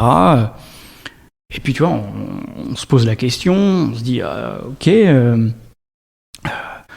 On n'avait pas prévu de lever maintenant, on n'avait pas besoin de lever maintenant. Mais effectivement, on s'était dit qu'à horizon 12-18 mois, ça pouvait être un truc qu'on pouvait lancer pour continuer à accélérer. Et donc, on se laisse un peu prendre au jeu. Et pour nous, le truc, c'était la rationnelle derrière, c'était de se dire, on ne le fait que parce qu'on sait que ça va nous prendre très peu de temps. Parce que le problème de la levée de fonds, c'est que c'est une distraction terrible pour un entrepreneur. Ça peut être 2, 3 mois, 4 mois pendant lequel tu ne t'occupes plus vraiment de ton boulot, de ton vrai boulot et de ta boîte, quoi. Et donc là, on se dit, bon, bah, c'est l'été, on a l'occasion de faire ça en l'espace d'un mois parce que la term sheet est là, ils sont contents, machin, etc. On est plutôt confiant. Et puis, une chose en entraînant une autre, on a un autre fonds derrière qui dit, mais moi aussi, je veux me joindre à un énorme fonds américain, vraiment un fonds superstar. Oh putain, qu'est-ce qui se passe? Et tu vois, on est au mois d'août et on est des superstars. Mais vraiment, dans notre tête, ça y est, c'est incroyable, quoi. Un alignement pareil, un alignement de planète incroyable. C'était juste après le Web Today, du coup. C'était en 2018. Ouais, c'était en 2018, ouais. Ouais, c'est juste après le Web Today. Est-ce que c'est ça qui fait que... Ah, peut-être. C'est ça, probablement. Et donc, on est hyper enthousiaste, etc. Arrive la fin du 3e trimestre, donc fin septembre. Alors déjà, on sent que ça s'étire un peu dans la durée, parce que justement, il y a des fonds qui viennent se rajouter et tout ça. Et ce qui devait arriver arriva. On pensait prendre un mois pour faire cette levée de fonds, on en prend 3 et demi. Moi, je suis complètement défocus du business, et on rate notre trimestre. Tu vois, commercialement, on est en dessous de ce qu'on... Pas de beaucoup, mais on rate notre trimestre, et tu sais que ça a eu un impact, quoi. Ouais, et on fait pas le chiffre qu'on avait dit qu'on ferait à ces investisseurs qui ne sont pas encore entrés, donc qui n'ont pas encore signé, quoi. Et ce petit grain là fait que y en a un qui dit ah bah écoutez, moi je le sens pas, je me retire. Et comme ce fonds américain superstar, les autres, boum, boum. Et l'autre, celui qui avait fait la term sheet initiale, a dit ah non mais puisqu'il se retire, nous on est d'accord, mais par contre on divise la valo par 2. On est à 1 semaine du closing. Donc vraiment à 1 semaine normalement de tout signer, ils nous disent bon on divise la valo par 2. Et évidemment, je dis évidemment, il y a cette grande discussion en board en disant qu'est-ce qu'on fait, quoi. On prend l'argent et on s'assoit sur notre fierté et on a pris la décision de dire bah non, fuck, quoi. C'est pas, on démarre pas tu démarres pas une relation comme ça, quoi. C'est pas faire, c'est pas juste. Et puis On n'avait fondamentalement pas besoin de cet argent maintenant. C'était juste un peu frustrant parce que plus tu es dans le processus, plus c'est difficile de t'en sortir de toute façon. T'as perdu 3 mois d'énergie. T'as perdu 3 mois d'énergie. Et puis tu vois, c'est ce passage du t'es le roi du monde le lundi et le mardi, mais t'es au fond du trou, quoi. T'es vraiment au fond du trou. Et voilà. Et je pense que c'est probablement un des pires moments de ma courte vie d'entrepreneur. Mais vous êtes bien rattrapé derrière, donc ça va. Oui. Là, on va passer sur... alors, on a bientôt fini, je pense qu'il nous reste un petit quart d'heure. Une dernière partie, conseil. Bon, c'est un peu générique, mais c'est toujours utile, je trouve, de ce qui ressort de ça. Question très très classique. Si tu devais donner 3 conseils à quelqu'un qui veut lancer sa boîte, ça serait quoi ? Waouh. Le premier, c'est vraiment de prendre le temps de réfléchir à... C'est très compliqué quand on démarre, mais combien de temps tu veux y passer sur ton projet ? Parce que pareil, avec la glamourisation de la tech et de la startup, les gens pensent que... Enfin, il y a parfois une tendance à dire tu vas devenir riche au bout de 3 ans, quoi. Si c'est ça le projet, faut pas le faire. Faut vraiment pas le faire. Une startup, c'est 10 ans, quoi, minimum. Et c'est 10 ans, c'est 10 ans de travail très dur, quoi. C'est ton quotidien. C'est ton quotidien. Faut l'aimer, quoi. Donc, si t'es pas prêt à mettre 10 ans de ta vie, au moins 10 ans de ta vie, dans ce projet-là, c'est pas une start-up que tu dois monter. Ça ne doit pas t'empêcher d'être entrepreneur, mais ne prends pas le chemin start-up. Tu peux créer un business, un lifestyle business, tu vois, un truc à ton propre rythme, et c'est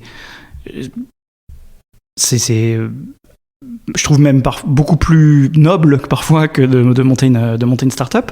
Donc il y a pas de côté péjoratif à ça, mais je pense que c'est hyper important de réussir à se poser cette question dès le début, de dire ok, de quoi j'ai vraiment envie, c'est quoi le mode de vie dont j'ai envie, quoi. Ouais. Parce que c'est pas quand tu te retrouves à ta 2e levée de fonds et que tu as créé des attentes qui sont énormes auprès de tes actionnaires qu'il faut dire non, mais en fait je suis pas fait pour ça, quoi. Là c'est trop tard. Une pression de malade, quoi. Ouais, et puis t'as embarqué des gens avec toi, donc à un moment t'as une responsabilité aussi d'aller au bout de ce que t'as démarré, quoi. Donc ça c'est, je pense, le premier conseil. Okay. Le deuxième conseil, c'est n'en écoute aucun. Surtout pas les miens. T'arrives toujours en tant que CEO de la boîte de créer encore ? C'est plus compliqué aujourd'hui, parce qu'aujourd'hui on est arrivé à un stade qui est plus de la structuration finalement que de la création. Mais il y a des moments, il y a des capsules que je me garde où je suis en création pure. Et faut juste réussir à s'aménager son temps comme il faut. Tu mets les mains dans le code encore un peu ? Non, je l'ai jamais fait. Chez Akeneo, j'ai jamais. Je pense que Nico et Benoît connaissent le risque associé, donc ils m'interdisent de faire ça. Bon, il n'y a plus de produit. Il y a plus de... on l'a effacé sur GitHub. C'est ça, exactement. Si tu devais lancer demain là, une nouvelle boîte, ça serait quoi ? Sur quel sujet ? Je me pose... En fait, je crois que je m'interdis de me poser ce genre de questions. Tu vois ? Parce que je vais foutre la merde dans la boîte. Dans 6 mois, Fred va faire une autre boîte. Je pense... je me méfie de moi-même, en fait, là-dessus. Tu vois, quand tu commences à être trop mordu par un autre projet.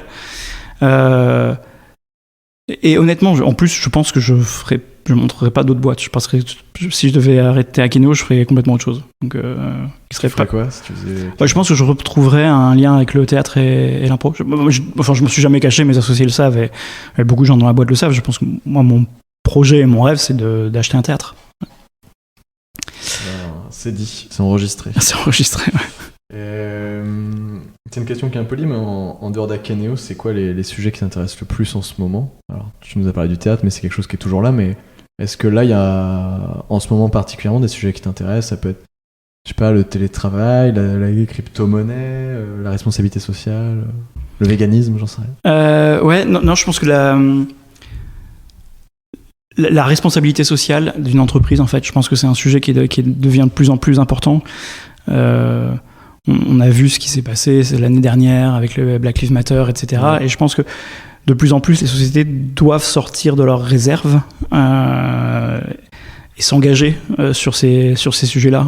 Je pense qu'il y a il y a un devoir social qui est porté par une entreprise qui est encore un peu balbutiant. Il y a des choses super chouettes qui se sont passées. En France, là, il y a eu le Parental Leave qui a été créé en 2020 et qui du coup a été repris enfin par l'État, qui était le fait d'avoir un congé deuxième parent un peu plus long que celui le délai légal. Je pense qu'on en est qu'au tout début de cette transformation fondamentale de la responsabilité sociale d'une entreprise. Ok. On arrive à la fin avec mes 8 dernières questions. Super. Chaque fois que je dis ça, c'est toujours c'est fini, il reste que 8 questions. D'accord. C'est des questions assez rapides. Si les gens ont trouvé nos échanges intéressants, où est-ce qu'ils peuvent retrouver ton actualité? Est-ce que tu es sur Twitter, sur LinkedIn?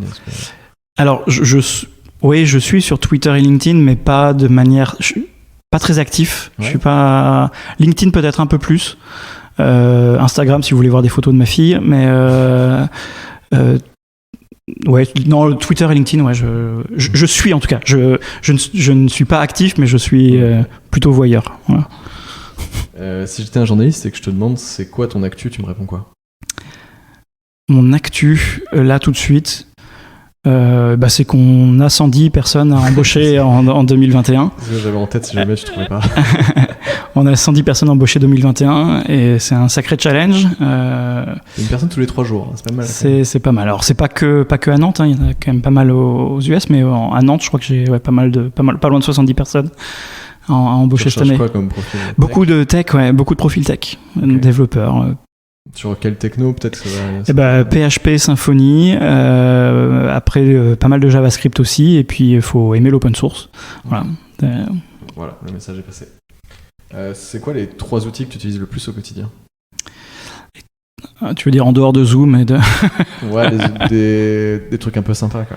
Des trucs un peu sympas. Des Notion ou des choses comme ça? Ouais, Notion. Alors nous, on est tout basculé sur Notion. Ouais. Ça, c'est... Ça, c'est marrant. C'est vraiment pour moi la dernière... Tu sais quand un outil est bon, quand il se propage à une vitesse incroyable dans l'organisation. Ouais. Où il n'y a pas eu...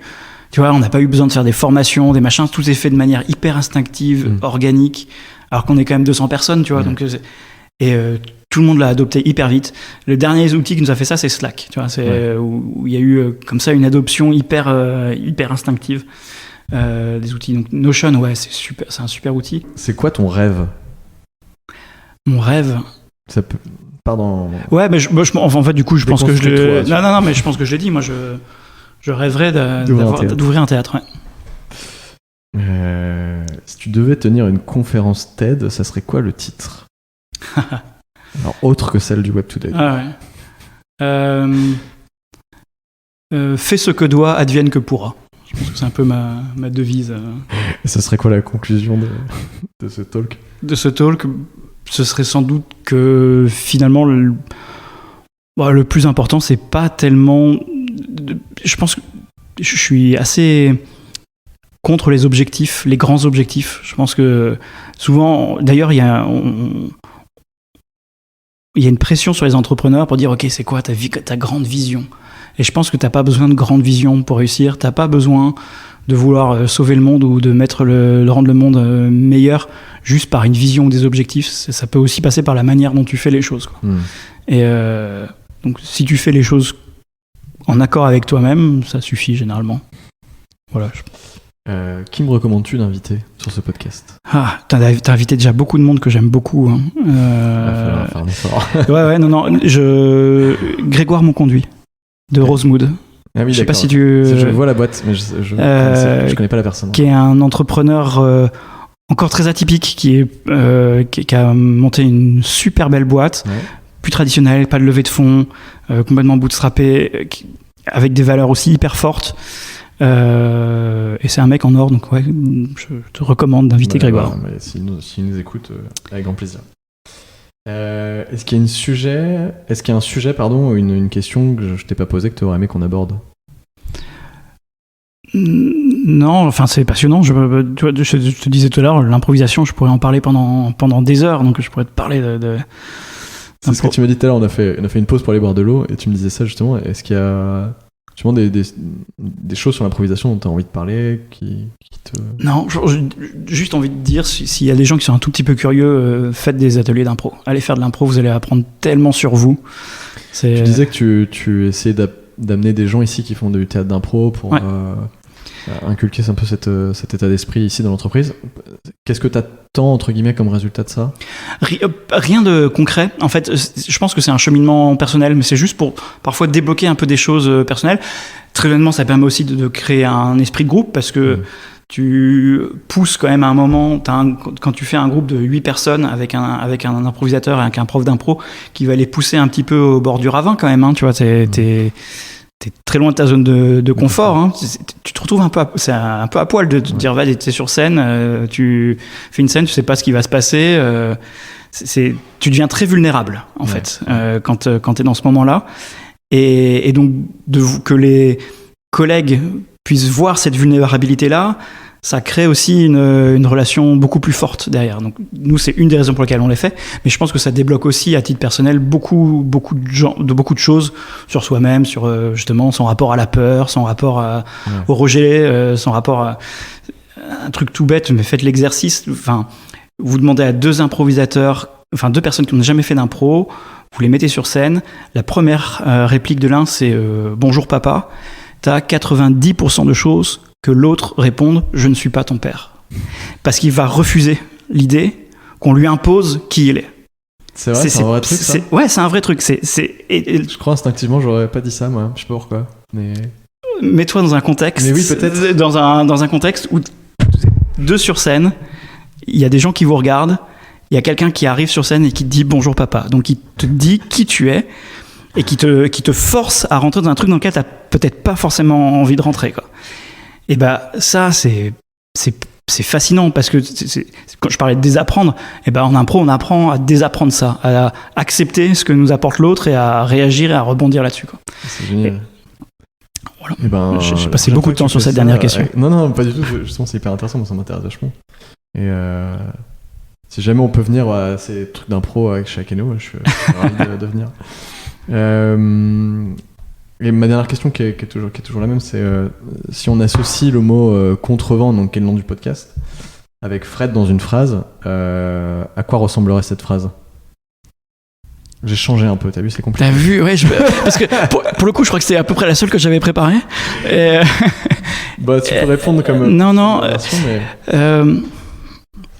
C'était pour les non, mais plus. Ouais, je vois ce que tu veux dire. Je suis toujours un peu. Ma réponse à la base, c'était de dire, je suis pas sûr d'être à contrevent, parce que je trouve que les entrepreneurs, on est un peu des punks de pacotille, quoi. Tu vois, on n'est pas.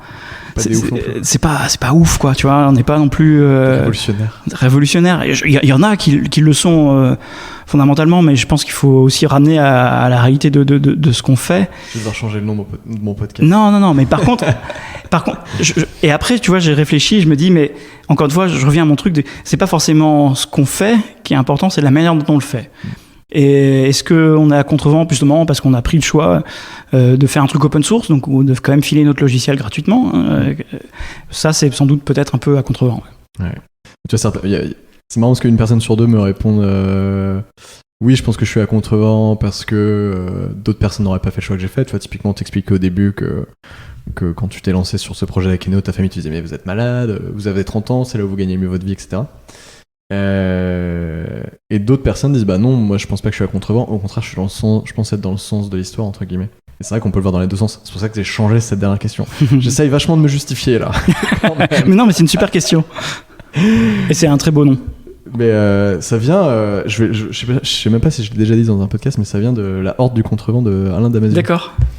Que j'ai toujours pas fini de lire, mais c'est juste que quand je cherchais le nom, j'étais chez un pote qui m'a dit tiens, prends ce bouquin, lis-le, il est vachement bien. Et je l'ai pris dans ma main, j'ai vu Contrevent dessus, je me suis dit ok, c'est parfait. Ouais, c'est un super J'étais nom. vraiment devant mon ordi en train de chercher des noms du podcast, quoi. C'était vraiment à ce moment-là. Donc c'est même pas du storytelling. Voilà, bah écoute, merci beaucoup Fred. Bah merci à toi. Pour le temps que tu m'as accordé, là, on a fait 1h30 d'interview. Waouh. Donc, mais rien n'est acheté, donc sauf la pause, on est parti boire de l'eau. Je vais pas la laisser, mais voilà. Donc bah merci beaucoup, puis bah à bientôt. Merci, à très bientôt. Salut. Merci de nous avoir écoutés. Si tu es arrivé jusqu'ici, c'est que tu as dû apprécier l'épisode. Si tu veux soutenir le podcast et m'aider à continuer de le faire vivre, tu peux t'abonner au podcast sur ton application d'écoute, mais aussi, et c'est très important pour tous les podcasteurs, me laisser une note et un commentaire sur iTunes et Apple Podcasts, même si tu n'as pas ces applications. Ça m'aide vraiment beaucoup. Viens également me dire ce que tu as pensé de l'épisode en message privé sur Instagram, contrevent-podcast. Je réponds à tous les messages. Si vous voulez retrouver mon invité et suivre son actualité, retrouvez tous les liens évoqués dans cet épisode en description du podcast. Enfin, n'oubliez pas d'aller écouter le podcast Les Growth Tech, GROWTH espace TECH, et de vous y abonner. C'est un podcast qui mêle humour et actualité startup dans lequel je suis accompagné par une équipe de talents. Je te souhaite une bonne journée ou une bonne soirée. On se retrouve dans 2 semaines. Kenavo, bye, ciao.